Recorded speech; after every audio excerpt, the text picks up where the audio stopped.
श्री कृष्ण का प्रेम संदेश मानव जीवन की सबसे अनमोल धरोहरों में से एक है, क्योंकि उसमें केवल भक्ति और अध्यात्म का ही सार नहीं छिपा बल्कि संपूर्ण जीवन जीने की कला और प्रेम की शाश्वत परिभाषा भी मौजूद है। जब हम श्री कृष्ण के जीवन और उनकी लीलाओं का स्मरण करते हैं तो पाते हैं कि उनका हर कदम, हर वाणी और हर व्यवहार मानो प्रेम की ही एक नई व्याख्या है। उनका प्रेम केवल राधा या गोपियों तक सीमित नहीं था, बल्कि हर जीव, हर प्राणी और संपूर्ण सृष्टि के लिए वह प्रेम का स्रोत थे। उनकी बांसुरी की मधुर ध्वनि में केवल संगीत नहीं था, बल्कि उसमें वह दिव्य पुकार थी जो हर आत्मा को अपने सच्चे स्वभाव से जोड़ने वाली थी। गोकुल की गलियों में खेलते नटखट बालक से लेकर कुरुक्षेत्र के मैदान में अर्जुन को गीता का उपदेश देने वाले योगेश्वर तक, हर रूप में कृष्ण ने यही सिखाया कि जीवन का सार प्रेम है और जब तक प्रेम को समझा नहीं जाता तब तक जीवन अधूरा रहता है। कृष्ण का प्रेम सांसारिक सीमाओं से परे है। वह न शरीर तक सीमित है, न समय और स्थान में बंधा है, न ही किसी एक रिश्ते में बंध जाता है। उनका प्रेम शुद्ध आत्मिक है जो आत्मा को आत्मा से जोड़ता है और जो ईश्वर से मिलने का सबसे सरल मार्ग है। जब हम राधा और कृष्ण की कथा पढ़ते हैं तो पाते हैं कि उसमें केवल दो व्यक्तियों की प्रेम गाथा नहीं बल्कि आत्मा और परमात्मा का मिलन छिपा है। राधा का कृष्ण के प्रति समर्पण हमें यह सिखाता है कि जब प्रेम पूर्ण रूप से निस्वार्थ हो जाता है तब वह भक्ति का रूप ले लेता है और वही प्रेम भक्ति होकर मोक्ष का मार्ग खोल देता है। कृष्ण का संदेश यही है कि सच्चा प्रेम कभी पाने या खोने की चिंता नहीं करता, वह केवल समर्पण जानता है, वह केवल देने में आनंद पाता है और वही प्रेम हृदय को निर्मल बनाता है। गोकुल की गोपियां जब कृष्ण की बांसुरी की धुन सुनकर सब कुछ छोड़कर उनकी ओर दौड़ पड़ती थीं तो उसमें कोई सांसारिक वासना या आकर्षण नहीं था, बल्कि उसमें केवल उस आत्मिक पुकार का प्रभाव था जिसे सुनकर आत्मा अपने स्रोत की ओर खींच जाती है। यही प्रेम संदेश है कि मनुष्य अपने भीतर उस ईश्वर की पुकार को सुने और जीवन की दौड़ भाग में, मोहमाया में, स्वार्थ और अहंकार में फंसकर अपने असली स्वरूप को न भूले। कृष्ण का हर संवाद प्रेम का प्रतीक है, चाहे वह माता यशोदा के साथ उनका वात्सल्य हो, सखा सुदामा के साथ उनकी मित्रता हो, द्रौपदी के लिए उनका संरक्षण हो या फिर कुरुक्षेत्र में अर्जुन को दिया गया गीता का उपदेश हो। हर जगह वह सिखाते हैं कि प्रेम ही धर्म है, प्रेम ही कर्तव्य है और प्रेम ही सबसे बड़ा साधन है। कृष्ण ने कभी किसी के लिए भेदभाव नहीं किया। उन्होंने शिशुपाल जैसे शत्रु को भी 100 अपराध क्षमा किए। उन्होंने विदुर के घर का साधारण सा भोजन भी बड़े प्रेम से स्वीकार किया। उन्होंने गोवर्धन पर्वत उठाकर संपूर्ण वृंदावन की रक्षा की। उन्होंने अपने भक्तों और मित्रों को कभी अकेला नहीं छोड़ा। उनका यह व्यवहार हमें यह सिखाता है कि प्रेम केवल शब्दों या भावनाओं तक सीमित नहीं होता, बल्कि वह व्यवहार और कर्मों में प्रकट होना चाहिए। जब हम गीता के उपदेश को पढ़ते हैं तो उसमें भी प्रेम ही छिपा हुआ है, क्योंकि जब कृष्ण अर्जुन से कहते हैं कि अपने धर्म का पालन करो, निष्काम होकर कर्म करो और अपना सब कुछ मुझ में अर्पित कर दो, तो उसमें केवल दर्शन या तर्क नहीं है, बल्कि उसमें प्रेम का ही संदेश है। निष्काम कर्म वही कर सकता है जो प्रेम से भरा हो, क्योंकि जब तक मन में स्वार्थ और फल की इच्छा रहती है तब तक कर्म बंधन बन जाता है, लेकिन जब प्रेम जाग जाता है तब हर कर्म पूजा बन जाता है। यही कारण है कि गीता को केवल एक युद्ध का संवाद मानना भूल है। वास्तव में वह जीवन के हर क्षेत्र में प्रेम और समर्पण की शिक्षा देती है। श्री कृष्ण का प्रेम केवल मानवीय संबंधों तक सीमित नहीं, बल्कि प्रकृति और प्राणियों तक भी फैला है। उन्होंने गायों से जो स्नेह किया, वृंदावन की वनों और यमुना तट पर जो लीलाएं रची, उसमें प्रकृति के प्रति सम्मान और एकात्मता का संदेश था। वह हमें यह सिखाते हैं कि जब तक मनुष्य प्रकृति से प्रेम नहीं करेगा, जब तक वह हर प्राणी में ईश्वर का अंश नहीं देखेगा, तब तक उसका प्रेम अधूरा रहेगा। आज की दुनिया में जहां प्रेम शब्द को अक्सर केवल आकर्षण या व्यक्तिगत संबंधों तक सीमित कर दिया जाता है, वहां कृष्ण का प्रेम संदेश और भी प्रासंगिक हो जाता है। वह हमें याद दिलाते हैं कि प्रेम का अर्थ केवल लेना नहीं बल्कि देना है। प्रेम का अर्थ केवल अपना सुख नहीं बल्कि दूसरों के सुख में आनंद खोजना है। उनका प्रेम यह सिखाता है कि जब तक हृदय करुणा से नहीं भरेगा, जब तक उसमें क्षमा और दया नहीं होगी, तब तक वह प्रेम सच्चा नहीं हो सकता। कृष्ण ने अपने जीवन में यह सब दिखाया कि कैसे शत्रु को भी क्षमा करना चाहिए, कैसे मित्र के लिए हर सीमा तक जाना चाहिए, कैसे भक्त के लिए सदैव उपस्थित रहना चाहिए।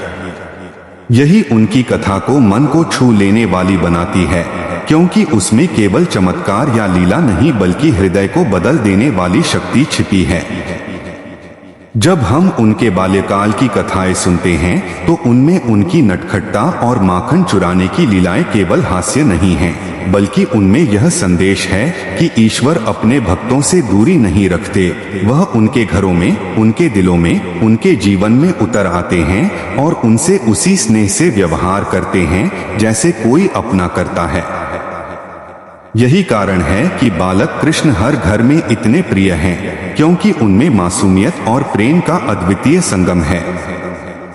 जब हम युवा कृष्ण को देखते हैं तो उनमें संगीत, सौंदर्य और आकर्षण है, लेकिन वह आकर्षण केवल रूप का नहीं बल्कि आत्मा का है। उनकी बांसुरी की धुन आत्मा को उसकी गहराई में छू लेती है और मनुष्य को अपने भीतर झांकने पर मजबूर कर देती है। यही कारण है कि गोपियों का उनके प्रति प्रेम आज तक भक्ति का सर्वोच्च उदाहरण माना जाता है। वह प्रेम कोई सांसारिक प्रेम नहीं था, वह प्रेम आत्मा और परमात्मा के बीच का संवाद था, जो शब्दों से परे है और जिसे केवल हृदय ही महसूस कर सकता है। कृष्ण और राधा की कथा में भी यही संदेश छिपा है कि प्रेम का सबसे ऊंचा रूप वियोग है, जहां पाने की चाह नहीं बल्कि केवल मिलन की स्मृति और समर्पण ही आनंद का स्रोत होता है।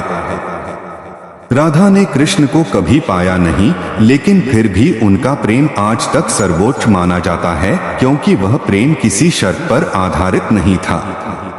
यही संदेश हमें सिखाता है कि प्रेम का असली अर्थ पाने में नहीं बल्कि समर्पण में है। श्री कृष्ण का प्रेम संदेश यह भी है कि जीवन के हर रिश्ते में प्रेम की प्रधानता होनी चाहिए, चाहे वह मित्रता हो, परिवार हो, समाज हो या राष्ट्र। यदि उनमें प्रेम का आधार होगा तो सब कुछ सहज और सुंदर हो जाएगा। जब अर्जुन युद्ध भूमि में मोह और शंका से ग्रस्त हो गए, तब कृष्ण ने उन्हें केवल युद्ध जीतने की प्रेरणा नहीं दी बल्कि यह सिखाया कि धर्म और न्याय के लिए प्रेम पूर्वक कर्म करना ही सच्चा कर्तव्य है। उन्होंने यह बताया कि जब तक मनुष्य अपने कर्म को ईश्वर को अर्पित नहीं करेगा, तब तक उसे शांति नहीं मिलेगी। यह शांति केवल प्रेम से ही संभव है, क्योंकि प्रेम ही वह शक्ति है जो मन को स्थिर और निर्मल बना सकती है। इस प्रकार श्री कृष्ण की कथा हमें बार बार यही सिखाती है कि प्रेम जीवन का मूल है, प्रेम ही भक्ति है, प्रेम ही साधना है और प्रेम ही मुक्ति है। जब हम उनके जीवन को गहराई से देखते हैं तो हमें लगता है कि कृष्ण ने हर क्षण केवल प्रेम का ही बीजारोपण किया। चाहे वह गोवर्धन पूजा हो या कालिया नाग का दमन, चाहे वह मुरली की तान हो या गीता का ज्ञान, हर जगह प्रेम ही उनकी शक्ति और आधार था। उनकी कथा मन को इसलिए छू लेती है क्योंकि उसमें केवल आदर्श या उपदेश नहीं है, बल्कि अनुभव और भावनाओं की गहराई है। यही कारण है कि आज भी जब कोई उनके नाम का स्मरण करता है तो उसके हृदय में एक अनोखी शांति और आनंद का अनुभव होता है।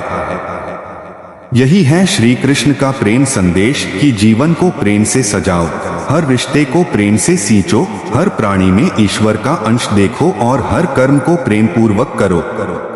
जब मनुष्य यह समझ लेगा तो उसका जीवन केवल सफल ही नहीं बल्कि सार्थक भी बन जाएगा।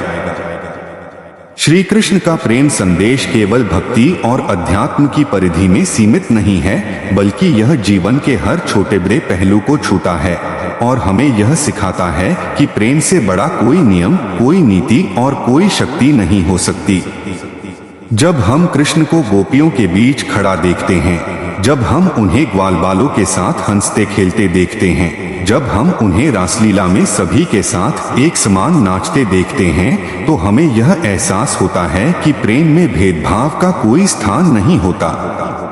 ईश्वर जब अवतार लेकर धरती पर आते हैं तो वह किसी ऊंच नीच, जाति पाति या छोटे बड़े का भेद नहीं देखते। उनके लिए हर आत्मा समान है और हर हृदय उनके लिए प्रिय है।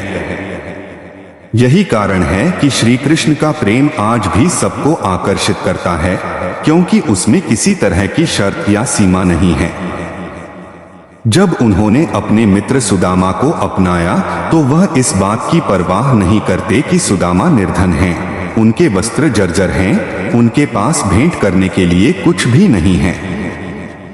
कृष्ण का प्रेम केवल बाहरी वस्तुओं को नहीं देखता बल्कि सीधे हृदय में झांकता है और वहां छिपे भाव को स्वीकार करता है। यही सच्चे प्रेम का लक्षण है कि वह बाहरी परिस्थितियों से परे केवल भावनाओं और आत्मा के स्तर पर जीता है। इसी तरह जब द्रौपदी ने संकट की घड़ी में पुकारा तो कृष्ण ने तुरंत उनकी रक्षा की और वस्त्रों की अनंत धारा प्रदान कर दी।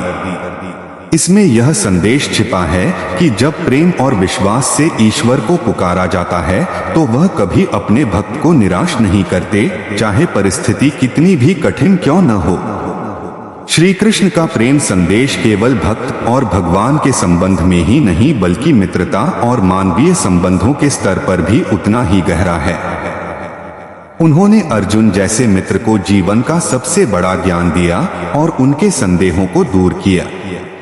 उन्होंने युद्ध के मैदान में भी यह सिद्ध कर दिया कि सच्चा मित्र वही है जो हर परिस्थिति में साथ खड़ा रहता है और केवल समर्थन ही नहीं देता बल्कि सच्चाई और कर्तव्य का मार्ग दिखाता है। यही प्रेम है जो मित्रता को इतना पवित्र बनाता है। इसी तरह कृष्ण का प्रेम उनके शत्रुओं तक भी पहुंचता है। उन्होंने शिशुपाल जैसे घोर विरोधी को भी 100 अपराध क्षमा कर दिए और जब समय आया तब भी केवल धर्म की रक्षा के लिए ही उसे दंड दिया। यह हमें सिखाता है कि सच्चे प्रेम में दया और क्षमा का भाव होना चाहिए, क्योंकि केवल दंड देना ही धर्म नहीं है बल्कि जहां तक संभव हो वहां तक क्षमा करना भी प्रेम का ही अंग है। जब हम रासलीला की ओर देखते हैं तो पाते हैं कि यह केवल एक नृत्य नहीं है बल्कि यह आत्मा और परमात्मा का अद्वितीय मिलन है। उसमें हर गोपी को लगता है कि कृष्ण केवल उसके साथ हैं और यह भाव हमें यह समझाता है कि ईश्वर हर भक्त के साथ व्यक्तिगत संबंध रखते हैं। यही प्रेम का चरम है कि ईश्वर हर आत्मा को यह अनुभव कराते हैं कि वह उनके लिए सबसे प्रिय है। यही कारण है कि भक्त चाहे किसी भी स्थिति में हो, यदि वह प्रेम और विश्वास से कृष्ण का स्मरण करता है तो उसे यह अनुभव होता है कि कृष्ण केवल उसी के हैं। यही अनुभव हृदय को गहराई से छू लेता है और मनुष्य को सांसारिक दुखों से परे ले जाकर दिव्य आनंद का अनुभव कराता है। आज की व्यस्त और तनावपूर्ण जीवन शैली में भी कृष्ण का प्रेम संदेश अत्यंत आवश्यक है। जब मनुष्य स्वार्थ, लोभ और अहंकार में डूब जाता है, जब रिश्ते केवल लाभ हानि की गणना पर टिक जाते हैं, तब कृष्ण का प्रेम हमें यह याद दिलाता है कि जीवन का वास्तविक सुख केवल निस्वार्थ प्रेम में है। जब हम प्रेम करते हैं तो न केवल दूसरों को आनंद देते हैं बल्कि स्वयं भी भीतर से हल्के और शांत हो जाते हैं। यही कारण है कि कृष्ण का नाम लेते ही हृदय में एक मधुरता और शांति का अनुभव होता है। श्री कृष्ण का प्रेम केवल व्यक्तियों तक ही सीमित नहीं बल्कि संपूर्ण सृष्टि तक फैला है। उन्होंने गायों को गोमाता कहा और उनकी सेवा को धर्म माना। उन्होंने वृक्षों, नदियों और पर्वतों का सम्मान किया। गोवर्धन पूजा इसका सबसे सुंदर उदाहरण है, जब उन्होंने इंद्र की पूजा छोड़कर प्रकृति की पूजा करने का संदेश दिया और यह सिखाया कि जो हमें अन्न, जल और वायु प्रदान करती है उसका आदर करना ही सच्चा धर्म है। इसमें भी प्रेम का ही संदेश छिपा है कि हमें केवल मनुष्यों से ही नहीं बल्कि हर उस शक्ति से प्रेम करना चाहिए जो हमें जीवन प्रदान करती है। श्री कृष्ण की कथा में बार बार यह देखने को मिलता है कि उन्होंने हर प्रकार के संबंध में प्रेम का आदर्श प्रस्तुत किया। माता यशोदा के साथ उन्होंने वात्सल्य का प्रेम दिखाया, रुक्मिणी और राधा के साथ उन्होंने आत्मिक प्रेम का स्वरूप दिखाया, अर्जुन और सुदामा के साथ उन्होंने मित्रता का प्रेम दिखाया, द्रौपदी के साथ उन्होंने भाई और संरक्षक का प्रेम दिखाया। यह सब मिलकर हमें यह समझाते हैं कि प्रेम के कई रूप हैं और हर रूप में यदि निस्वार्थता और करुणा होगी तो वह ईश्वर से जोड़ देगा। यही कारण है कि कृष्ण की कथा आज भी हर हृदय को छू लेती है और हर मनुष्य उसमें अपना प्रतिबिंब देख लेता है। इस प्रकार श्री कृष्ण का प्रेम संदेश केवल किसी धर्म या संस्कृति तक सीमित नहीं है बल्कि यह सार्वभौमिक है। हर युग में, हर समाज में और हर परिस्थिति में प्रेम ही वह सूत्र है जो सबको जोड़ सकता है और सबको शांति प्रदान कर सकता है। जब हम कृष्ण का स्मरण करते हैं तो हमें यह प्रेरणा मिलती है कि हमें अपने जीवन को प्रेममय बनाना है, हर संबंध को प्रेम से सींचना है और हर कर्म को प्रेम से करना है। यही जीवन का सबसे बड़ा धर्म है और यही वह संदेश है जो कृष्ण ने अपने जीवन, अपनी लीलाओं और अपने उपदेशों के माध्यम से दिया। श्री कृष्ण का प्रेम संदेश केवल आध्यात्मिक ज्ञान या भक्ति की कथा नहीं है बल्कि यह मानवीय जीवन की गहराइयों को छूने वाला अनुभव है। यदि हम गहराई से देखें तो पाएंगे कि कृष्ण का प्रेम केवल दूसरों को देने का नहीं बल्कि दूसरों को उनके भीतर छिपे प्रेम का अनुभव कराने का भी माध्यम था। जब वह गोपियों के साथ खेलते थे तो वह केवल रासलीला का आनंद नहीं था बल्कि वह आत्मा को यह दिखाना था कि हर आत्मा परमात्मा के साथ नृत्य करने के लिए बनी है, हर आत्मा ईश्वर के प्रेम में डूबने के लिए ही जन्म लेती है। उनकी बांसुरी की धुन केवल संगीत नहीं थी, वह आत्मा के भीतर छिपी हुई प्यास को जगाने वाली पुकार थी। जो कोई भी उस धुन को सुनता उसका मन मोहमाया से हटकर ईश्वर की ओर खिंच जाता। यही कारण है कि कृष्ण की बांसुरी को आज भी भक्ति और प्रेम का प्रतीक माना जाता है। उनकी कथा में प्रेम की एक और गहराई है, त्याग का भाव। राधा और कृष्ण की कथा इसका सबसे सुंदर उदाहरण है।